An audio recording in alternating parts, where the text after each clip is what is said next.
Bonjour à tous et bienvenue pour cet épisode 1087 de l'anime Pokémon. Ah non, 1067, excusez-moi, petite erreur, ma langue est fourchée. Il s'agit par ailleurs de l'épisode 124 de l'anime de l'arc Soleil et Lune, nommé Netteté parfaite, Katagamine est arrivé. Le synopsis est le suivant. Plusieurs incidents où des objets ont été coupés en morceaux se sont produits à là. Se rendant compte que ces crimes ont été commis par l'ultra chimère Katagamine, Sacha et les autres ultra gardiens se mettent à le chasser. Alors comme je vous l'avais dit la semaine dernière, il y avait sans doute une erreur dans le titre que j'avais traduit. Donc voilà, là on a le titre quasiment parfaitement traduit par le site internet. Et alors avant de vous commencer par vous lire la suite, vous faire la review de l'épisode, voici les prochains titres d'épisodes de l'anime Soleil et Lune. Sacha, une rencontre intertemporelle. L'expédition excitante de Pikachu, Gladio et Lily, la chasse du père fantôme. Le rideau se lève, la ligue Pokémon d'Alola commence. Cet épisode sera diffusé le 30 juin. C'est là où le roi de tout Ligue d'Alola va se terminer. Maintenant, nous pouvons retourner à notre épisode Pokémon du jour. L'épisode Pokémon du jour commence par Katagamine qui sort de l'ultra... Désolé, je sais que c'est Katagamine, mais je ne crée tout le temps pas des Katagamine. Mais allez savoir pourquoi. Bon. Katagamine sort de l'ultra brèche, tandis que Cablo, notre enquiquineur du Dôme Royal, j'achète tout, surtout parce que je suis riche, je pense qu'à me faire du pognon, est en train une nouvelle fois de se créer une statue en or.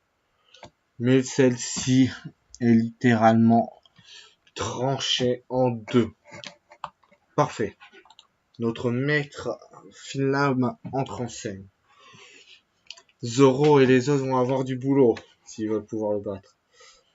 Pendant ce temps, on a Barbara qui est au restaurant, qui fait de la cuisine avec son père et qui se rend compte que ses légumes ont été traduits en claquant des doigts alors qu'elle lui faisait une remarque. Lily est devant Marc Garna. Il va falloir qu'elle trouve l'animateur, mais ça va être dans l'épisode avant la ligue, où elle risque de nous sortir Magarna à la ligue Pokémon. Elle va voir son majordome qui est en train de couper les haies du port et du jardin. Elle lui parle 30 secondes et il remarque que toutes les haies ont été tranchées, coupées comme il fallait. Merci Katagami. Et c'est l'heure du générique. À la fin du générique, on reprend l'entraînement pour la ligue Pokémon. Et bah oui, Euform nous les entraîne tous. Et c'est là où on voit que tout le Poké Group va participer. Ça nous confirme, on nous le confirme. Tout comme on a eu la confirmation que la Team Rocket et la Team Skull allaient participer à la ligue d'Alola. Du coup là, l'entraînement un peu à la tranchante. Brindibou, Sacha compte sur lui. Ben non, il veut pas, il veut dormir. Il dit, ah là, il regarde ce qu'il a fait, il se rendort. Alors c'est Barbara qui lance son attaque, mais raté. Et on enchaîne avec qui avait... Le professeur Euphorbe leur donne alors quelques conseils. C'est au tour de Pikachu de lancer l'attaque pour le trancher. C'est alors que la truc est déjà tranchée. Merci, Katagami. C'est alors que l'alarme des ultra gardiens sonne et qu'on a notre transformation des héros et des héroïnes du Poké Group en mode ultra gardien. Oh. Mais non, je ne parodirai pas par autre chose. L'Usamide et Prunelle et les autres leur montrent les images des coupures, etc. Motus Madex rassemble les informations sur Katagami, puis les Meltan apportent les Ultra Balls au Poké Group. D'ailleurs, faites attention, le Meltan de Sacha risque d'évoluer pendant la ligue. ce qui pourrait être intéressant. Les Ultra Gardiens sortent alors de la base pour aller à la recherche de Katagami, qui continue à tout couper à tort et à travers. Fruits, légumes, etc. On arrive alors dans un salon de coiffure où un coiffeur fait des coupes des coiffarelles pour les rendre beaucoup plus beaux. Katagami nous fait un coiffarel, nous les coupe tous à sa place et nous fait un coiffarel Arceus. Ce qui est vraiment très fun sur le coup. On fait un petit détour dans l'espace où on voit Rayquaza et Deoxys se friter. Non mais Rayquaza, si t'engueules Groudon et Kyogre qui s'affrontent sur la Terre, pourquoi tu fais pareil avec Deoxys dans l'espace? Faudrait peut-être vous entendre. Surtout quand vous faites tomber un météore sur la planète. Ça peut être très dangereux. Ah bah bravo. On applaudit bien fort. Pendant ce temps, Cablo présente une nouvelle boîte en or, un clin d'œil à Senseiya. Je sais pas trop. Son pendant Bahar et son Eleka montrent la solidité de la boîte qui devrait être incassable. Ah non, c'est les boîtes à envoyer dans le futur. Katagami apparaît et nous la tranche en deux, comme si de rien n'était. Quand je dis que nos fines d'autres univers parallèles, enfin d'univers de Digimon, Dragon Ball, One Piece, Fairy Tail avec nos fines ont du boulot à faire, on voit bien que Katagami est redoutable. Katagami fait un trou dans le mur et passe par la fenêtre. Il est poursuivi par le Poké Group qui veut le capturer pour le renvoyer dans son monde. C'est alors qu'ils essayent de le capturer. Bah non, on tranche une Ultra Ball en deux, j'ai pas envie. On tente le duel, on se fait massacrer. C'est alors que la Rocket Dan, la Team Rocket, apparaît pour tenter de le capturer, mais se fait littéralement balayer par Katagami et qui leur coupe leur magnifique robot. Oh pour eux. Du coup, notre robot explose, la Team Rocket est rejointe par le professeur Farb et le professeur Shen forme un Lola, comme diraient certains, petite blague, qui leur informe qu'une météorite va bientôt tomber sur la Terre. Tout le Poké Group s'envole pour tenter de la détruire, mais rien à faire, ça va pas, ça marche pas.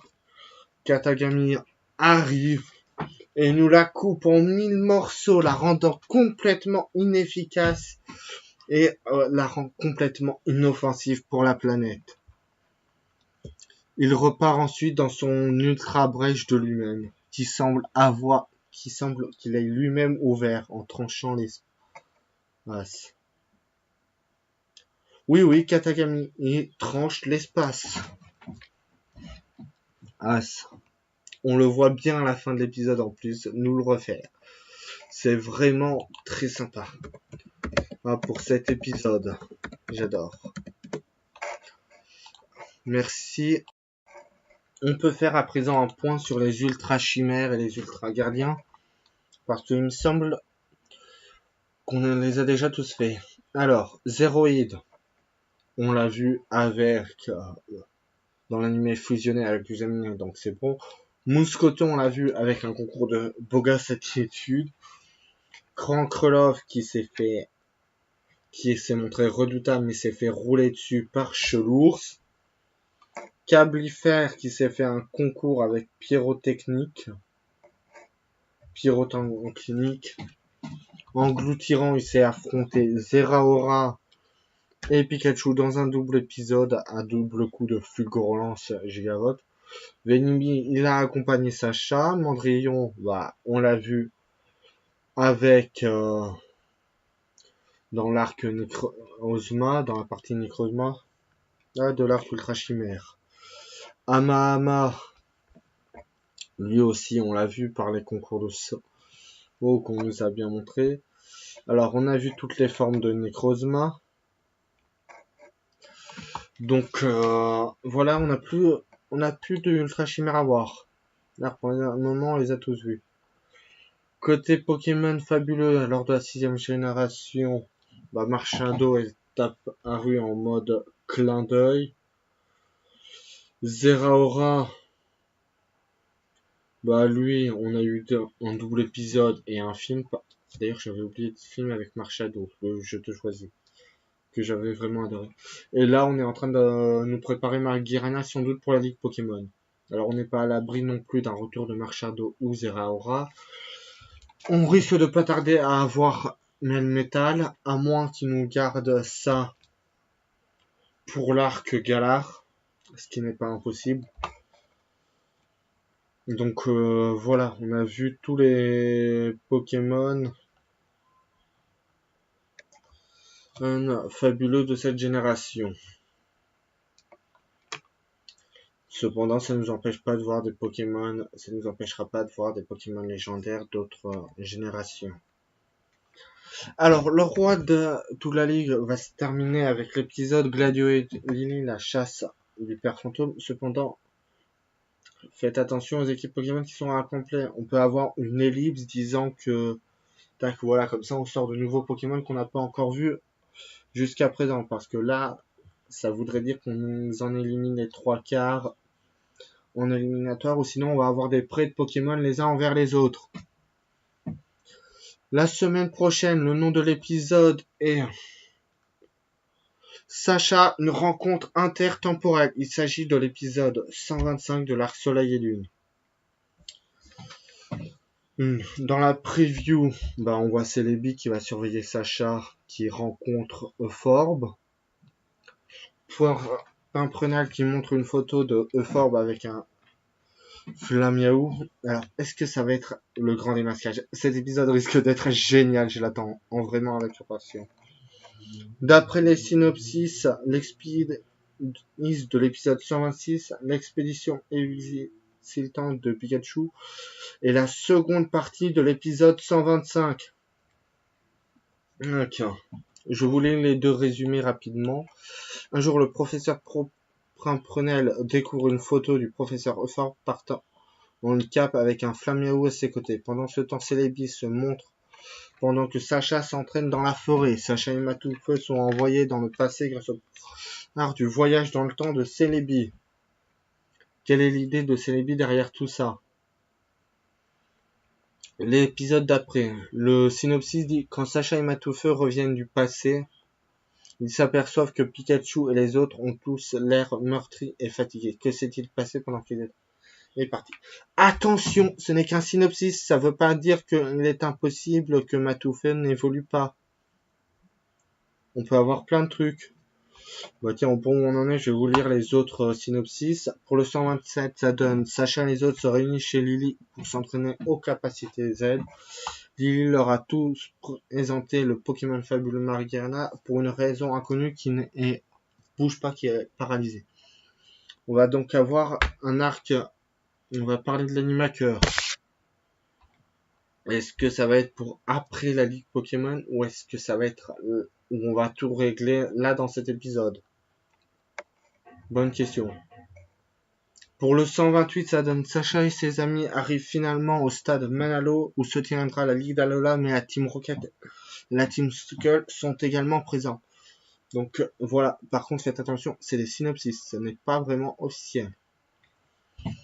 On n'est pas là. Je me rappelle, il y a une année où on nous avait mis un épisode, on nous avait annoncé 4 épisodes pour un mois, et au final, un épisode avait été mis en 2 le même jour, en 1 heure, si vous voyez ce que je veux dire. Donc, par exemple, supposons que le 127 pour le 23 juin soit il y a première et 2 parties. Donc, le 128 pour la Ligue d'Alola deviendrait le 129. Voilà. La Ligue Pokémon, il y a de fortes chances qu'elle dure 8 épisodes, mais comme c'est combiné avec l'arc de la Team Skull apparemment, il est possible qu'on ait un arc sur 13 épisodes. J'aimerais aussi, si possible, soit une nouvelle version de l'opening, qui n'est plus du tout à jour, soit un nouvel opening pour l'arc, ou le remake du premier, vu que apparemment les gens le considèrent comme un générique à part entière de cette génération. Au Japon, voilà. Merci à tous d'avoir regardé cette vidéo et je vous dis à la semaine prochaine pour la prochaine review.